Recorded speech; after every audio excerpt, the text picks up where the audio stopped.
Hello friends, नमस्कार। मैं प्रेमलता आप लोगों का स्वागत करती हूं।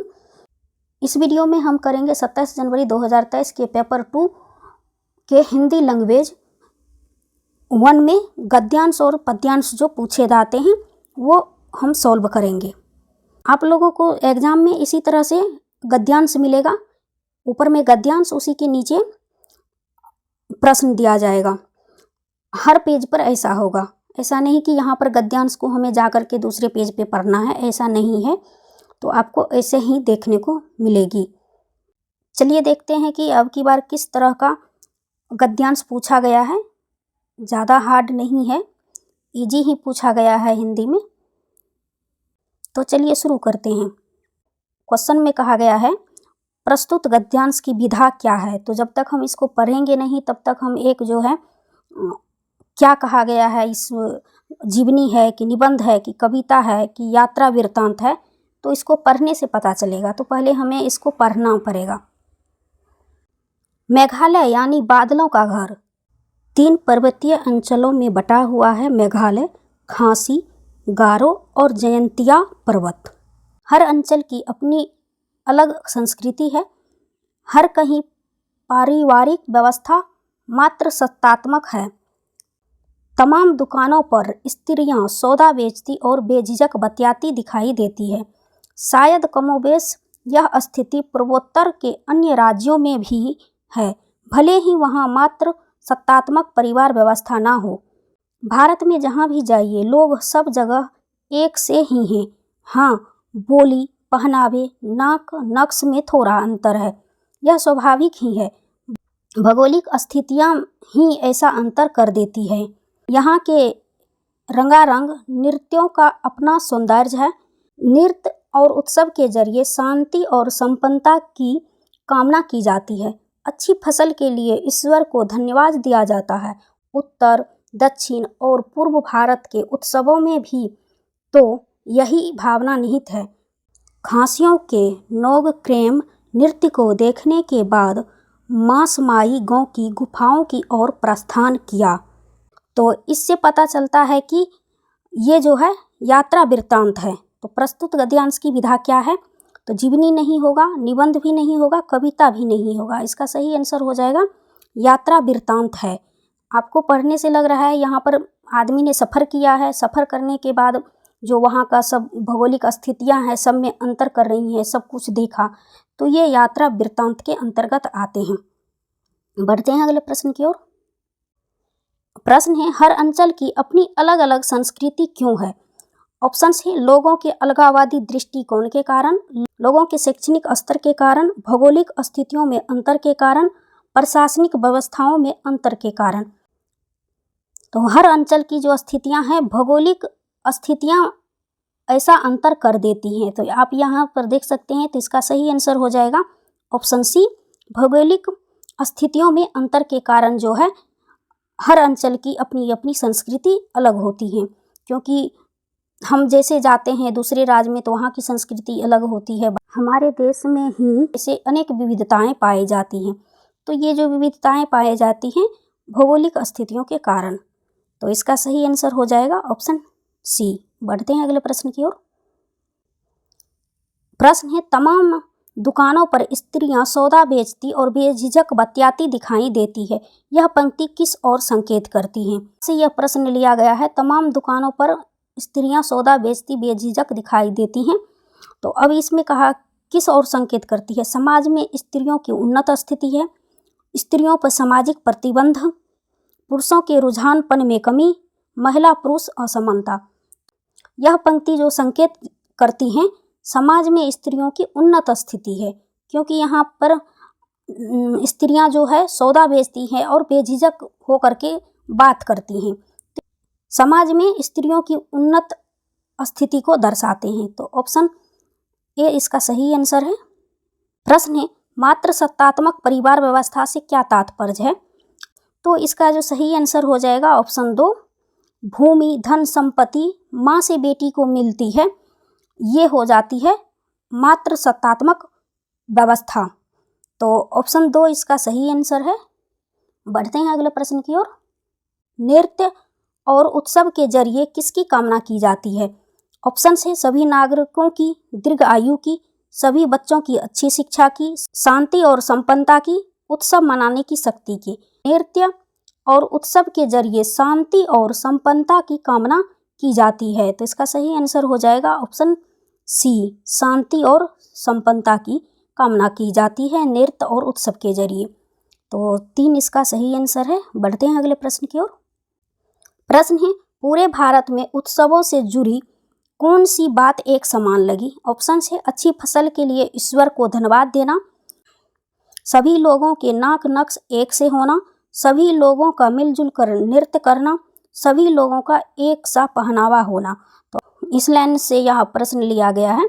नृत्य और उत्सव के जरिए शांति और संपन्नता की कामना की जाती है। अच्छी फसल के लिए ईश्वर को धन्यवाद दिया जाता है। उत्तर, दक्षिण और पूर्व भारत के उत्सवों में भी यही तो निहित है। तो इसका सही आंसर हो जाएगा पूरे भारत में उत्सवों से जुड़ी एक समान सी बात है, अच्छी फसल के लिए ईश्वर को धन्यवाद देना। तो ऑप्शन ए इसका सही आंसर है। बढ़ते हैं अगले प्रश्न की ओर। व्याकरण का जो क्वेश्चन आता है गद्यांश में, गद्यांश से ही दिया जाता है। तो व्याकरण ज़्यादा नहीं पूछी जाती है, तो व्याकरण के पीछे नहीं भागना है। 2 से 3 प्रश्न आते हैं सीटेट में। तो यहाँ पर अब मेघालय का संधि विच्छेद क्या होगा ये पूछा गया है। मेघ जोर अलय दिया हुआ है, अलय नहीं होगा, यहाँ भी अलय, तो ये ऑप्शन कट गया। यहाँ पर मेघा धन आलय दिया गया है, तो ये भी गलत है। इसका सही आंसर हो जाएगा मेघ धन आलय। तो इजी संधि विच्छेद आते हैं जो आप आसानी से कर लीजिएगा। तो इसका सही आंसर हो जाएगा ऑप्शन 4। बढ़ते हैं अगले प्रश्न की ओर। गद्यांश में आए हुए शब्द का ही पर्यायवाची शब्द पूछ लिया जाता है। तो प्रश्न है कौन सा शब्द पर्वत का पर्यायवाची है? ऑप्शन है अंबर, गिरी, नीरज, समीर। तो पर्वत का पर्यायवाची पूछा गया है, तो गिरी जो है इसका पर्यायवाची शब्द है। अंबर भी नहीं होगा, नीरज भी नहीं होगा, समीर भी नहीं होगा। तो गिरी पर्वत का पर्यायवाची शब्द है। बढ़ते हैं अगले प्रश्न की ओर। प्रश्न है पर्वतीय शब्द में कौन सा प्रत्यय प्रयुक्त हुआ है? तो अभी तक यहाँ पर 3 क्वेश्चन आ चुके हैं व्याकरण से, वो भी इजी है, ज़्यादा हार्ड नहीं है। तो ये भी प्रीवियस ईयर से आते हैं। तो मैसेज में आए हुए जितना भी व्याकरण के प्रीवियस ईयर सॉल्व कर लीजिएगा तो आपका जो है ये कवर हो जाएगा। अब पर्वतीय में ईय प्रत्यय लगा हुआ है, क्योंकि यहाँ पर तीय में बड़ी ई की मात्रा है, तो बड़ी ई की मात्रा ऐसे लिखा जाता है, तो ये ईय प्रत्यय है। बढ़ते हैं अगले प्रश्न की ओर। पद्यांश दिया गया है, इसको काव्यांश भी कहते हैं। आपको एग्जाम में भी ऐसे ही देखने को मिलेगा। ऊपर में गद्यांश रहेगा, उसी के नीचे प्रश्न दिया गया है। फिर तेजी से तूफान का झोंका आया और सड़क के किनारे खड़े सिर्फ एक पैर को हिला गया, शेष पैर गुमसुम देखते रहे, उनमें कोई हरकत नहीं हुई। जब एक पैर झूम झूम कर निढाल हो गया, पत्तियां गिर गई, टहनियाँ टूट गईं, तना ऐचा हो गया, तब हवा आगे बढ़ी। उसने सड़क के किनारे दूसरे पैर को हिलाया, शेष पैर गुमसुम देखते रहे। इस नगर में लोग या तो पागलों की तरह उत्तेजित होते हैं या दुबक कर गुमसुम हो जाते हैं, वे हर समय अकेले ही हो जाते हैं। प्रश्न है इस काव्यांश में नगर के किस तरह के जीवन को रेखांकित किया गया है? उल्सित जीवन, वैभव जीवन, एकांकी जीवन, सामूहिक जीवन। तो आपने काव्यांश को पढ़ा तो यहाँ जो है एकांकी जीवन का वर्णन किया गया है। इस काव्यांश में एकांकी जीवन का वर्णन किया गया है।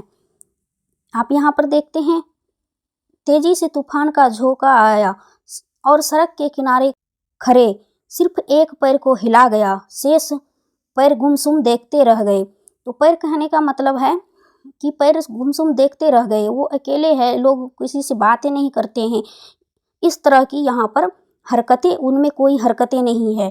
तो यहाँ पर जो है एकांकी जीवन का, इस कविता में जो है एकांकी जीवन को रेखांकित किया गया है। प्रश्न है कविता की किन पंक्तियों से प्रतीत होता है कि एक व्यक्ति पर संकट आने पर शेष लोग तटस्थ रहते हैं? ऑप्शंस हैं शेष पैर गुमसुम देखते रहे, सिर्फ एक पैर को हिला गया, पत्तियां गिर गई, टहनियाँ टूट गई, तना ऐचा हो गया। आप यहाँ पर देख सकते हैं। शेष पैर गुमसुम देखते रहे, उनमें कोई हरकत नहीं हुई। तो ये प्रश्न जो है यहाँ से लिया गया था। तो इसका सही आंसर हो जाएगा ऑप्शन ए। आए हुए हैं, शेष पैर गुमसुम देखते रह गए। तो व्यक्ति जो है संकट आने पर पैर की तरह गुमसुम देखते रहते हैं। तो इसका सही आंसर हो जाएगा ऑप्शन ए। बढ़ते हैं अगले प्रश्न की ओर। तूफानों का झोंका आया से क्या व्यंजित हुआ है? ऑप्शन से मूसलाधार वर्षा, भूकंप का आना, तेज हवाएं चलना, संकट आना। इस प्रश्न के लिए हमें जो है पद्यांश को पढ़ना जरूरी नहीं है, क्योंकि तूफानों का झोंका आया का मतलब है संकट आना। तो ऑप्शन डी इसका सही आंसर है। मूसलाधार की बात कहीं नहीं हुई, भूकंप आने की भी बात नहीं हुई, तेज हवाएं चलना ये भी ऑप्शन गलत है।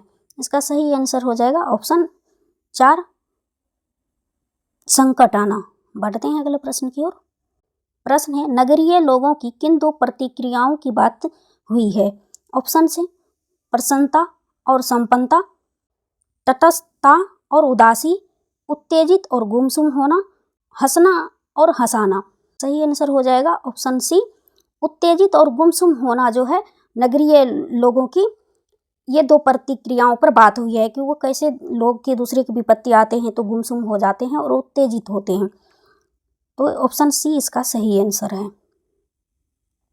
प्रश्न है, ऐचा का अर्थ है? ऑप्शन से सीधा होना, टेढ़ा होना, बैठ जाना, गिर जाना। आप अगर इसको खोजिएगा पद्यांश में तो आपको आंसर नहीं मिलेगा। इसको जो है अपने लॉजिक से आंसर देना होगा। तो ऐचा का अर्थ सीधा होना भी नहीं होता है, ऐचा का अर्थ बैठ जाना भी नहीं होता है, गिर जाना भी नहीं होता है। इसका सही आंसर हो जाएगा ऑप्शन 2, टेढ़ा हो जाना। बढ़ते हैं अगले प्रश्न की ओर। प्रत्यय से प्रश्न पूछा गया है। तो उत्तेजित में प्रत्यय है, तो उत्तेजित में है जो इत प्रत्यय लगा हुआ है, तो ऑप्शन ए इसका सही आंसर है। उत्तेजित में इत प्रत्यय लगा हुआ है, ई भी नहीं है, तो भी नहीं है, बड़ी ई भी नहीं है। तो आप यहाँ पर देखेंगे तो ई की मात्रा है, छोटी ई की मात्रा है, तो इत प्रत्यय लगा हुआ है। आज की वीडियो में बस इतना ही। मिलती हूँ अगले वीडियो में। Thank you so much.